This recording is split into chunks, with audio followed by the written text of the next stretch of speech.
여러분, 우리는 매년 12월 25일을 예수님의 탄생일이라 생각하고 성탄절 예배를 드리고 있지만 이 날짜가 확실한 예수님의 생일이 아니라는 것은 이미 잘 알고 있습니다.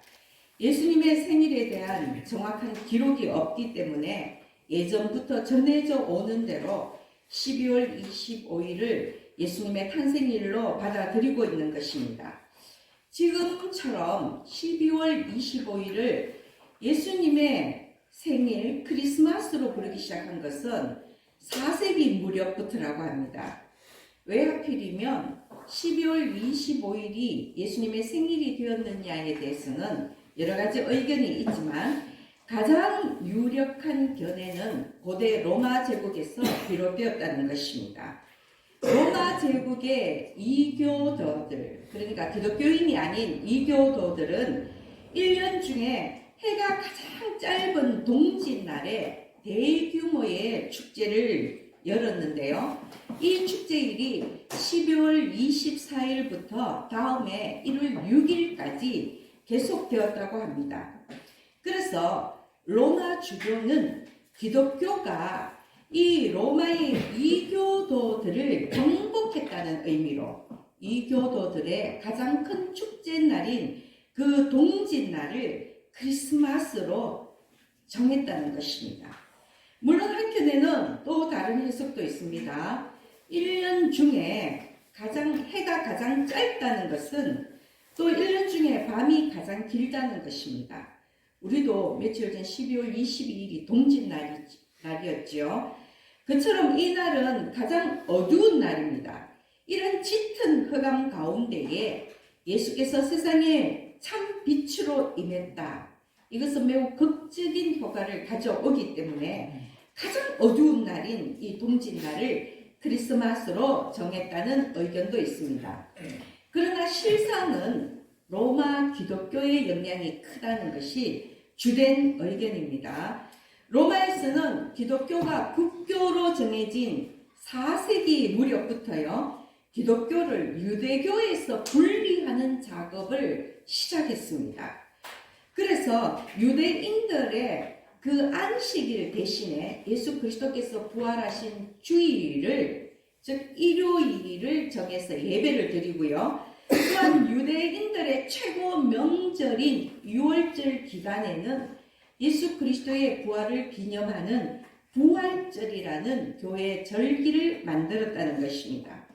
마찬가지로 로마 주교는 기독교가 이교도들을 정복했다는 그것을 기념하기 위해서 동짓날을 예수 그리스도의 탄생일로 채택했고 그것이 오늘까지 크리스마스로 이어지고 있다는 것이 가장 유력한 의견입니다. 그런데 12월 25일이라고 하면 예수님의 탄생일은 한겨울인데 예수님의 탄생일이 한겨울이라고 보기에는 성경상으로 성경의 그 배경을 놓고 볼 때 조금 문제가 있습니다. 왜냐하면 오늘 본문 속에서도 우리가 알 수 있듯이요, 밤에 밖에서 양떼를 지키던 목자들이 아기 예수의 탄생 소식을 듣기 때문입니다. 보통 이스라엘의 목자들이 밖에서 방목을 하는 시기는 3월에서 11월경입니다. 태양력으로 얘기할 때. 그래서 예수님의 생일이 12월이라고 보기에는 무리가 있다는 것입니다. 이때는 한겨울이어서 방목을 하기가 힘들다는 그런 의견 때문입니다. 그러나 또 한 가지 중요한 것은요, 성전에 봉헌하는 그런 양, 희생제물로 쓰일 양은 겨울철에도 밖에서 방목했다는 것입니다. 그리고 일반 양들도 날씨가 비교적 온화하면 충분히 방목을 했기 때문에 단지 양의 야외 방목 시기 때문에 12월 성탄절을 반박하는 것도 근거가 부족하다는 것입니다. 그래서 오히려 예수님의 진짜 생일을 찾기 위해서는 하나님이 만드신 이스라엘의 절기 속에서 찾아보는 것이 맞을 것입니다. 그리고 여기 나온 이 목자들의 등장도 물론 하나의 표식은 될 것입니다. 그런데 예수님이 아무런 날짜에 아무런 이유 없이 태어난 것은 아닐 것입니다. 하나님의 뜻과 계획 안에서 이루어진 일이지, 하나님의 뜻과 계획은 결코 우연히 일어나거나 대충 이루어지는 일은 없기 때문에 구약의 모든 배경과 그리고 신약에 일어나는 모든 일들도 결국은 예수 그리스도를 가리키고 있다는 것을 우리는 기억해야 합니다. 이 땅에 오실 예수 그리스도에 대한 그 표식을 성경 곳곳에서 찾아볼 수가 있다는 것입니다. 여러분, 하나님의 모든 절기는 이스라엘의 구원 역사와 맞물려 있고요. 이것은 또한 예수를 증거하고 있습니다. 그래서 예수님의 그 탄생일을 날짜적으로 추측을 해보면 세례 요한의 생일이 아주 유력한 근거가 되는데요. 세례 요한의 그 출생 시기는 4월입니다. 왜냐하면 아버지 사가랴는 아비야 반열의 제사장이었고요. 이 아비야 반열은 24반열 중에서 8번째로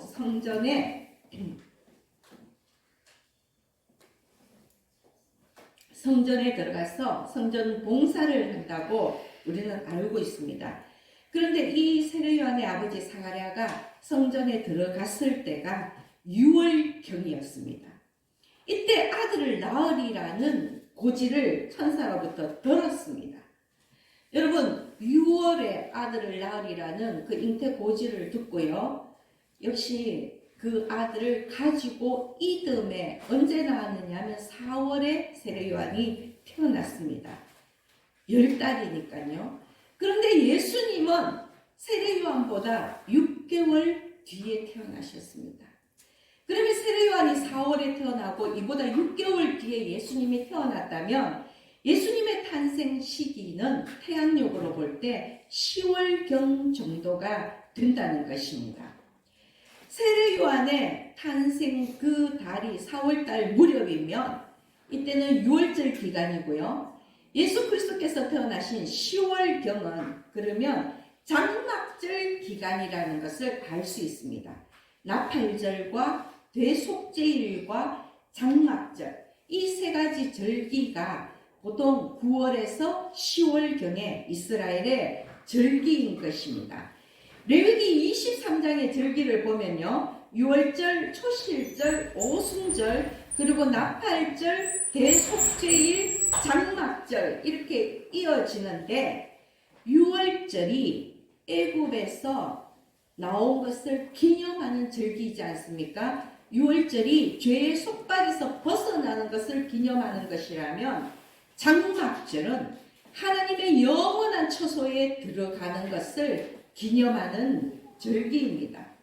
그래서 나팔절과 대속죄일과 장막절이 이어지는, 여러분 이 절기가 이어지는 게 뭐 한 달 뒤, 몇 달 뒤가 아니고 9월에서 10월경에 나팔절, 속죄일, 장막절 이 절기가 꾸준히 이어지고 있습니다. 그래서 이 예수님의 탄생 시기는 새로운 시작, 신년을 알리는 나팔절부터 정말 이제 영원한 구원의 영생에 들어가는 그 장막절에 이르기까지의 그 절기 속에 예수님의 그 탄생이 있다는 것입니다. 혹자는 나팔절을 기념하여서 예수님의 탄생 시기는 나팔절과 관련이 많을 것이다. 왜냐하면 나팔절은 새로운 시기, 새로운 시작을 알리는 때이고 이때 바로 새 시작을 알리는 팡파르가 울리는 절기이기 때문에 예수님의 탄생 이 시기는 바로 이러한 기쁨을 알리는 나팔절과 연관이 있을 것이다. 그리고 또한 혹자는 나팔절, 속죄일, 장막절 이어지는 이 기간에 예수님의 탄생일이 있다는 것은 결코 우연이 아니며 정말 예수 그리스도로 말미암아 새로운 신앙의 길, 새로운 삶으로 접어들고 하나님께 이르는 그 영생을 얻는 이 기간은 하나님의 분명한 계획 속에서 이루어졌을 것이라고 보고 있는 것입니다. 그래서 여러분, 예수님이 정말로 위하여서 이 땅에 오실 때에 그 모든 것들이 하나님의 계획이라는 것을 기억하시기 바랍니다. 그런데 여러분, 왜 하필 목자입니까? 이 말씀은 왜 하필 그 아기 예수를 만나는 첫 만남의 그 영광스러운 그 자리에 가장 먼저 초청된 자들이 누구냐면 목자들이었다는 것입니다. 영광스러운 그 첫 만남의 은혜가 왜 들에서 양을 치는 목자들에게 임했느냐 하는 것입니다. 정말 누누이 이야기하지만 그 당시 유대 사회에서 목자라는 직업은요 아주 천시되는 직업이었고 대부분 하층민이었는데 예수 탄생을 가장 처음 목격한 자들이 목자라는 것은 우리가 간과할 수 없는 것입니다. 물론 예수 탄생의 시기에 이 들에서 양을 치던 목자들은 일반적인 그런 하류 계층의 목자들이 아니라 성전의 희생 제사에 쓰일 특별한 흠없는 어린 양을 키우던 그런 구별된 목자들이라는 이야기도 있습니다. 제가 여기에 대한 설교도 한번 드렸던 기억이 있는데요. 목자들에게 특별한 은총이 임한 이유는 여러분 성경 속에서 바로 예수 그리스도가 어린 양이었기 때문이라는 것입니다. 예수님은 6월절 어린 양이었습니다. 출애굽 22장을 보면 6월절의 유래가 나오는데요. 출애굽할 때의 마지막 제한이 애굽에 있는 모든 초태생들, 즉 사람이나 짐승이나 할 것 없이 처음 난 모든 것들을 죽이는 그러한 제한이었습니다. 이것이 10번째 제한이었죠.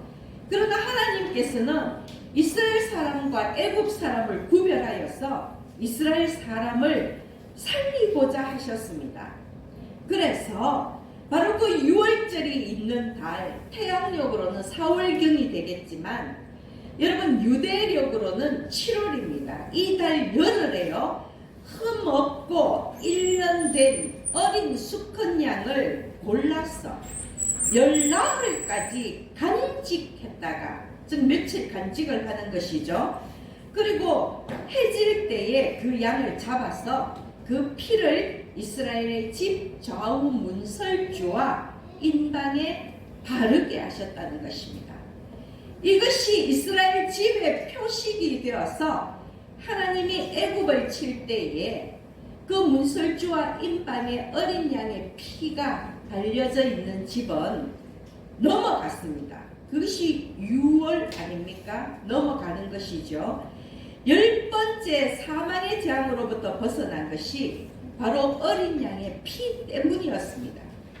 예수 그리스도의 십자가 보혈로 우리가 구원받을 수 있다는 그 사실을 이미 하나님은 6월절 어린 양의 피를 통해서 증거하신 것입니다. 실제로 예수님은 하나님의 독생자이시고 하나님의 맏아들이시고 그리고 예수님께서 그 예루살렘에 입성하실 때가 언제였느냐면 6월절이 있는 그달 10일이었습니다. 그리고요 희생 제물이 죽는 그달 15일에 예수님은 십자가에 못 박혀 돌아가셨다는 것입니다. 6월절 어린 양을 잡아서 보관했다가 희생 제물로 쓰는 그 시기와 절묘하게 맞게끔 예수님은 6월절 열흘에 6월절이 있는 그달 열흘에 예루살렘에 입성하셨어. 6월절 어린 양이 희생 제물로 쓰이는 그달 15째 날에 예수님 역시도 십자가의 고난을 받고 십자가의 죽음을 맞이하셨다는 것입니다. 이런 날짜가 결코 우연이 아닐 것입니다. 예수님은 스스로가 마지막 6월절 어린 양이 되어서 염소나 송아지의 피가 아닌 오직 예수 그리스도의 피로 영원한 대속의 은혜를 베푸셨다는 것입니다. 바로 이러한 6월절 어린 양은 예수 그리스도를 예표하는, 예수 그리스도를 증거하는 표식이라는 것입니다. 또한 요한복음 1장 29절을 보면 세례 요한이 증거합니다. 이튿날 요한이 예수께서 자기에게 나오심을 보고 이르되 보라 세상 죄를 지고 가는 하나님의 어린 양이로다. 36절 말씀에서도요, 예수께서 그의 심을 보고 말하되 보라 하나님의 어린 양이로다. 세례 요한은 예수 그리스도가 하나님의 어린 양이라고 고백했습니다. 이것은 예수님이 대속물로 이 땅에 오셨다는 것을 알고 있다는 것입니다. 그래서 예수님이 세례 요한에게 세례를 받으신 것입니다. 세례가 무엇입니까? 죄 씻음입니다. 그런데 아무 잘못도 없으신 예수님이 왜 공생의 사역 전에 요단강에서 세례 요한에게 세례를 받으셨습니까?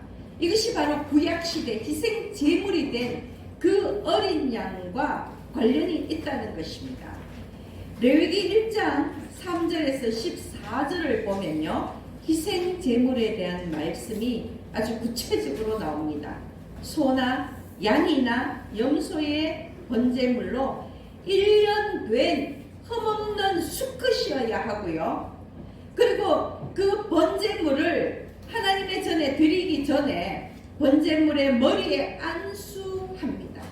여러분, 이 안수하는 이 행위는 무엇이냐 하면 사람이 자기의 죄를 그 어린 양에게 대속시키는 것입니다. 그래서 번제물의 그 머리에 안수를 한 뒤에 번제물을 잡았어요. 그 피를 제단 사방에 뿌리고 번제물의 가죽을 벗긴 뒤 각을 뜨고 머리와 기름, 내장과 증강이를 제단 위에서 불살라 번제물로 드리는 것입니다. 레위기 1장에 상세하게 나와 있습니다. 바로 이렇게 번제의 가장 첫 단계가 어린 양의 머리에 안수하면서 자신의 죄를 회개하는 그러한 단계라는 것입니다. 양이 죄를 지었습니까? 아닙니다, 여러분. 그 양이 죄를 지은 것이 아니라 죄를 지은 사람 때문에 어린 양이 대신 죽는 것입니다. 그것이 번제물입니다. 그것이 희생제물입니다. 예수님이 세례 요한에게 요단강에서 세례를 받았지요. 그 물세례도 마찬가지입니다. 예수님이 죄를 지으셨습니까? 예수님이 죄가 있으셨습니까? 아닙니다.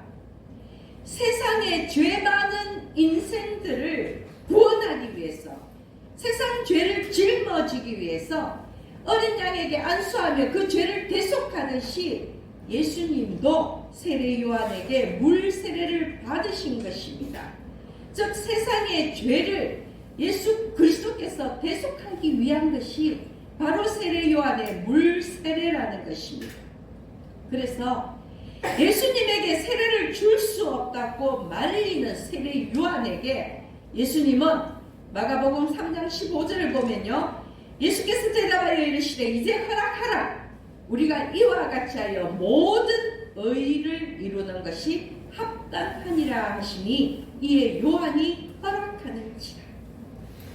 세례 요한은 오히려 자기가 예수 그리스도께 세례를 받아야 되지 예수님께 세례를 줄 수 없다고 이야기했지만, 예수님께서 하신 말씀은 모든 의를 이루기 위해서 물세례를 받아야 한다고 말씀하셨던 것입니다. 무슨 뜻입니까? 바로 세상의 모든 죄를 대속하기 위해서 그 요단강에 세례 요한의 물 세례가 필요하다는 것입니다. 희생 제물이 되기 위한 바로 그 첫 단계였던 것입니다. 가장 궁극적으로는 정말로 세상 죄를 짊어지기 위해서, 죄인들의 그 죄를 짊어지기 위해서 친히 대속물이 되셨던 것입니다. 또한 여러분, 세례란 죄 씻음이지요. 과거를 청산하고 새로운 삶의, 새로운 신앙의 삶을 향해서 나아가는 것입니다. 이제 이 예수님은 6월절 마지막 어린 양이 되어서 이제는 세례 요한의 물 세례가 아닌 하나님의 그 성령 세례의 길을 열어가는 것입니다. 그리고 세례요한의 그 세례가 분기점이 되어서 이제는 예수 그리스도가 메시아로서의 사역을 시작하는 바로 그 첫 출발이 세례요한의 세례였던 것입니다. 이사야 53장 7절을 보면 예수님은 또한 고난받는 어린 양이었습니다. 그가 곤욕을 당하여 괴로울 때도 그의 입을 열지 아니하였으며 마치 도수장으로 끌려가는 어린 양과 틀 깎는 자 앞에서 잠잠한 양같이 그의 입을 열지 아니하였도다. 이 말씀에서처럼 예수님은 하나님께서 친히 준비하신 희생 제물인 것입니다. 그래서 어린 양들은요, 양들의 그 품성이 도살장으로 끌려갈 때에도 울음소리를 내지 않는다고 합니다. 어디로 가는지 알지만 묵묵히 따라가는 것이 바로 양의 품성이라 합니다. 예수님께서도 십자가 고난을 당하실 때 묵묵히 자발적으로 순종하셨습니다. 여러분, 그래서 예수님은 희생 제물에 쓰일 어린 양으로 비유된 것입니다. 그렇다면 여러분, 방금 제가 말씀을 드렸듯이 예수님은 유월절 어린 양이요, 예수님은 고난받는 어린 양이요, 예수님은 우리들을 위한 희생 제물인 어린 양입니다. 그렇다면 양과 가장 가까운 사람이 누구겠습니까? 바로 목자 아닙니까, 여러분? 양을 지키며 양과 동고동락하며 양을 위하여 목숨까지도 버릴 수 있는 것이 바로 목자들이라는 것입니다. 그래서 세상 죄를 짊어지고 갈 어린 양의 이 탄생 소식이 바로 그 곁에서 양을 치던 목자들에게 가장 먼저 전해졌던 것입니다. 양과 목자는 그러한 관계이기 때문입니다. 또한 우리 주 예수 그리스도께서 스스로를 선한 목자라고, 우리와 같은 어린 양을 돌보는 선한 목자라고 말씀하시지 않았습니까? 예수님의 탄생 소식이 목자들에게 가장 먼저 전해진 것은 그 양과 가장 가까운 자가, 그 양 곁에 있어야 할 자가 바로 목자였기 때문이라는 것입니다. 물론 예수님의 복음 사역이 목자와 같이 사회적으로 소외받고 천대받는 자들을 중심으로 펼쳐져 갈 것이라는 것을 암시하기 때문에 목자들에게 가장 먼저 탄생 소식이 전해졌다는 학자들의 견해도 있지만요, 어린 양으로 오신 예수 그리스도이기에 바로 예수님 자체가 희생 제물인 어린 양이기 때문에 첫 목격자들은 목자여야만 하지 않았겠습니까? 무엇보다도 그들은 예수 그리스도께서 탄생하시던 그날 그 밤에도 밖에서 양떼를 지키던 자들이었습니다. 양들과 함께하던 자들이라는 것입니다. 여러분, 그 베들레헴에서 양을 치던 목자들은 베들레헴에서 메시아가 날 것이라는 구약의 예언들을 잘 알고 있었을 것이라고 생각됩니다. 왜냐하면 모든 이스라엘 백성들은요, 오랫동안 메시아를 기다려왔기 때문입니다. 그런데 더구나 바로 예수 그리스도의 탄생지가 베들레헴이라고 알려져 있는데 그 베들레헴의 목자들은 자기가 살고 있는 그 동네에 메시아가 오신다라는 사실을 알고 있었다면 메시아에 대한 더 큰 기대가 있지 않았겠습니까? 분명 베들레헴 땅에 오시는 메시아에 대한 지식과 기대가 있었기 때문에 천사가 온 백성에게 미칠 큰 기쁨의 좋은 소식을 목자들에게 먼저 전한 것입니다. 그런데 12절 말씀을 보십시오. 오늘 제목이 들어가 있는 본문 말씀인데요. 너희가 가서 강고에 쌓여 구유에 뉘어 있는 아기를 보리니 이것이 너희에게는 표적이니라 하더니 여러분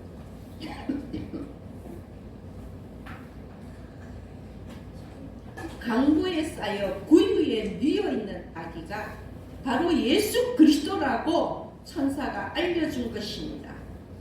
그 작은 아기가 온 이스라엘이 기다려온 메시아라는 것입니다. 이스라엘 백성들은 참으로 영광스러운 모습의 메시아를 기대했겠지만 실상은 초라한 외양간 그 구유에 누워있는 아기가 메시아였던 것입니다.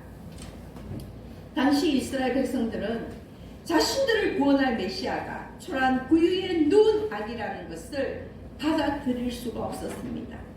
그런데 우리도 마찬가지가 아닐까요? 우리가 2000년 전 유대 사람이었다면 그토록 오랜 세월 동안에 조상 대대로 기다려온 메시아가 그런 모습으로 태어났다면 쉽게 받아들일 수 있었겠습니까?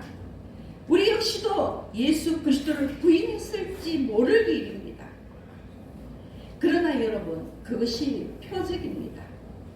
베들레헴에 태어난 많은 아기들 중에 그 당시에 예수뿐만이 아니라 베들레헴에는 예수님만이 아니라 다른 아기들도 태어났을 것입니다. 그러나 베들레헴에 태어난 그 많은 아기들 중에 구유에 누워있는 단 한 명의 아기가 바로 예수 그리스도라는 것입니다. 여러분, 초라한 구유가 바로 표적입니다. 세상의 상식과 다르고 우리의 기대와 어긋나 있지만 그것이 하나님의 계획이었던 것입니다. 다시 한번 강조하지만요, 하나님의 구원 역사는 오직 하나님의 방법으로 진행된다는데 순종해야 합니다. 예수 그리스도가 희생 제물이 되어서 우리의 죄를 대속하시고 하나님과 우리 사이에 막혀있는 그 죄의 벽을 허물어서 화목해 하는 것. 그런데 그 일을 위해서 예수 그리스도가 베들레헴 초란 외양간 구유 위에 누워 있다는 것, 그것이 하나님의 구원 방법이라는 것을 우리는 받아들여야 한다는 것입니다. 초라한 외양간의 구유, 어린 양, 밤에 밖에서 양을 치던 목자. 여러분, 이러한 성경의 표식들이 낮고 천한 곳에서 희생과 사랑을 위해 내려오신 예수 그리스도를 나타내는 표식인 것입니다. 그런데 제가 조금 전에 말씀을 드렸듯이 왜 강보에 쌓여 구유에 누워있는 아기가 표적입니까? 구유란 헬라어로는 파트네이고요, 히브리어로는 수콧입니다. 그런데 이 수콧은 장막을 가리킵니다. 장막이 무엇입니까? 이스라엘 사람들이 광야를 유랑할 때에 임시 거처로 마련했던 천막입니다. 곧 그들의 집입니다. 그리고 이 장막에 그 하나님의 법궤가 있음으로 인해서 그것은 성막이 되었고, 성막은 하나님께 예배하는 장소요, 하나님의 임재의 장소였습니다. 여러분, 누가가, 지금 이 누가복음의 저자 누가가 이 구유에 왜 파테네, 왜 스콧이라는 그런 헬라어와 히브리어를 썼느냐? 이 구유가 장막이라는 것입니다. 예수 그리스도가 누운 그 구유가 장막이라는 것은 바로 그 구유가 하나님의 임재를 상징하는 하나님의 처소요, 예배의 장소라는 것을 의미하는 것입니다. 요한복음 1장 14절 말씀을 보면요, 말씀이 육신이 되어 우리 가운데 거하심에 우리가 그의 영광을 보니 아버지의 독생자의 영광이요 은혜와 진리가 충만하더라 하는 말씀이 있죠. 여러분, 말씀이 육신이 되어 우리 가운데 거하심에 할 때에 이 거하심에, 이 헬라어는 스케노인데, 여러분, 이 스케노의 뜻이 무엇인지 아십니까? 장막을 치다라는 의미입니다. 결국 구유, 스콧, 우리에게 그한다는 이 스케노 장막을 치다는 이 모든 의미는 하나님의 임재, 그리스도의 임재를 가리키는 것입니다. 이해가 되시죠, 여러분? 왜 구유가 예수 그리스도의 표적이냐? 그 구유가 바로 하나님의 임재의 장소였기 때문입니다. 베들레헴에 많은 아기들이 태어나서 각기 자기의 집에, 자기의 처소에 누워 있었겠지만 그 많은 아기들 중에 구유에 누운 단 한 명의 아기가 왜 그리스도의 표적이냐? 그 구유가 바로 하나님의 임재의 장소를 의미하는 장막이요 성막이었기 때문이라는 것입니다. 초라한 외양간의 구유이지만 그곳이 하나님의 임재의 장소요 경배의 장소였습니다. 동방 박사들이 어디를 찾아왔습니까? 목자들이 어디를 찾아왔습니까? 구유에 누이신 아기를 찾아왔어 구유에 누워있는 그 아기 예수께 경배를 드렸습니다. 예배하였습니다. 다시 말씀을 드리지만 그 구유는 하나님의 임재의 장소요 그 구유는 하나님을 경배하는 예배의 장소라는 것입니다. 그래서 강보에 쌓여 구유에 누인 아기가 여러분 구유에 누인 아기가 그리스도의 표적이 될 것입니다. 사실 성탄절이 언제인가 정확한 날짜를 꼭 알아야 될 이유도 없습니다. 그것은 물론 중요하지만 더 중요한 것은 성탄의 의미라는 것입니다. 왜 예수님이 이 땅에 오셨습니까? 하나님의 어린 양으로서 세상 죄를 씻기 위한 그 대속물의 사명을 위해 이 땅에 오셨다는 것입니다. 예수님이 왜 초라한 구유에 누우셨습니까? 가장 낮은 곳에서 가장 소외되고 미천한 자들과 함께하기 위해서 외양간 구유를 선택하셨다고 해도 전혀 틀린 말이 아니겠지만 오히려 그 초라한 구유가 하나님의 임재의 장소요 예배의 장소가 되었다는 것 그것이 중요하다는 것입니다. 그래서 베들레헴에 태어난 수많은 아기들 중에 강보에 쌓여 구유에 누인 아기가 그리스도요 그것이 하나님이 우리에게 보여주신 표적이라는 것입니다. 성탄은 지극히 높은 곳에서는 하나님께 영광이요 땅에서는 하나님이 기뻐하시는 자들에게 평화를 주기 위한 예수님의 희생과 헌신의 날입니다. 그것이 성탄의 의미입니다. 세상 사람들은 성탄의 분위기 그리고 또한 멋진 선물에 빠져서 성탄을 즐깁니다. 그러나 여러분 우리 믿는 자들은 성탄을 즐기는 것이 아니라 성탄에 담긴 예수 그리스도의 희생과 사랑의 의미를 기억하고 기념해야 합니다. 결코 성탄을 잊어버려서는 아니 되는 것입니다. 예수님의 이 첫 번째 오심 성탄이 있었기 때문에 예수님의 다시 오시는 그 재림의 시간을 우리가 또한 기억하고 기다릴 수가 있는 것입니다. 누군가는 조롱하듯 말했습니다. 왜 하필 예수님이 어린 양이냐고 세상에는 얼마나 많은 짐승이 있느냐고 뱀도 있고 토끼도 있고 족제비도 있고 호랑이도 있다고 여러분 그렇게 비아냥 그리는 자들이 있습니다. 여러분 예수님이 왜 어린 양입니까? 기억하십시오. 어린 양은 도살장에 끌려갈 때에도 묵묵히 순종하며 거역하지 않고 거부하지 않고 죽음의 길을 갑니다. 우리 주 예수 그리스도의 그 십자가의 고난과 죽음이 바로 이러한 양의 성품과 닮아 있지만 왜 예수님이 어린 양입니까? 세상 죄를 짊어지기 위함입니다. 우리의 죄를 지고 대신 죽기 위하여서 예수님은 어린 양으로 이 땅에 오신 것입니다. 그래서 믿지 않는 자들이 세상에 많은 짐승들이 있는데 왜 하나님이, 왜 예수님이 하필 어린 양이라면 여러분 분명히 말씀하시기 바랍니다. 우리 죄를 대속하기 위한 희생 제물로 이 땅에 오셨기 때문에 예수님은 어린 양으로 오실 수밖에 없었다고 분명히 선포하시기 바랍니다. 그러므로 여러분 이 성탄 절기를 맞이해서 세상 기쁨에 취했지 마시고 예수 그리스도의 임재를 체험하고 하나님께 경배하는 귀한 날들이 이어지기를 예수님의 이름으로 축원합니다.